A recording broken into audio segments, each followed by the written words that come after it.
We're told discipline is about forcing yourself to do hard things, about pushing through when you don't want to, about having enough willpower to override your natural instincts. But what if discipline isn't about forcing anything at all?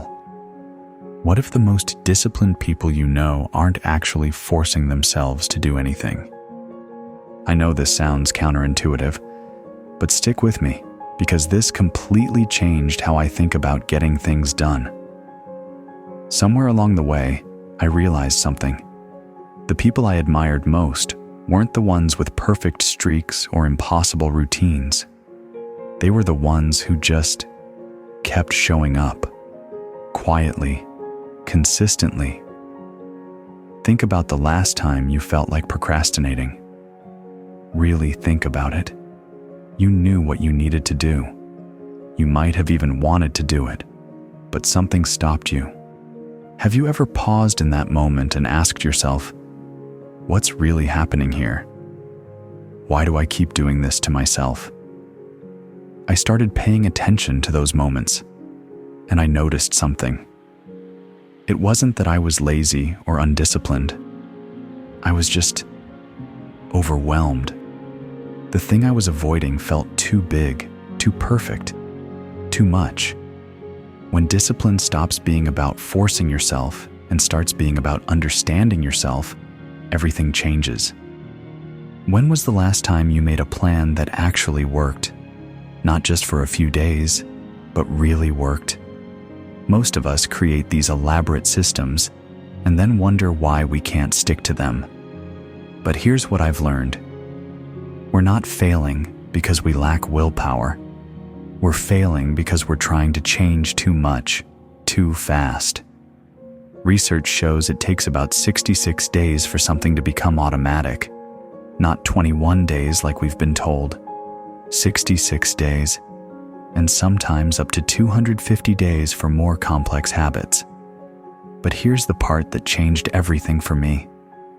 You don't need to wait 66 days to feel different. You can feel different today. The secret isn't starting big. It's starting so small that the voice in your head that says, "This is pointless," doesn't even wake up. Not, "I'll exercise for an hour." Just, "I'll put on my workout clothes." Not, "I'll write 1,000 words." Just, "I'll open the document." Because here's what I discovered about myself, and maybe it's true for you too. The hardest part was never doing the thing. It was starting the thing. And once I started, momentum carried me forward more often than I expected. So I started getting curious about my own patterns. When do I actually follow through? When do I give up? What's the difference? I noticed something. I was most consistent when I connected new habits to things I already do automatically. After I pour my morning coffee, I write one sentence. After I brush my teeth, I do one push-up.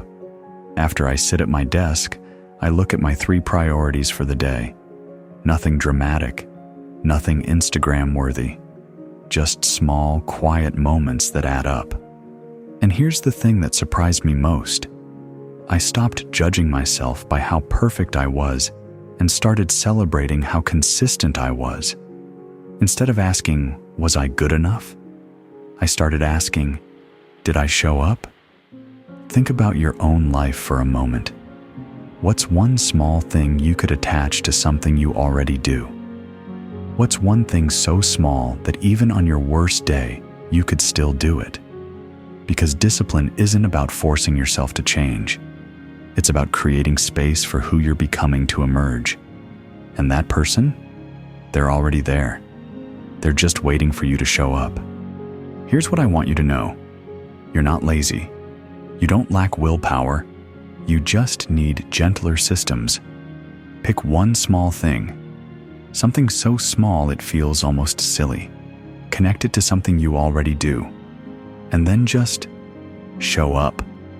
Not perfectly, just consistently. The person you're becoming doesn't need you to have it all figured out.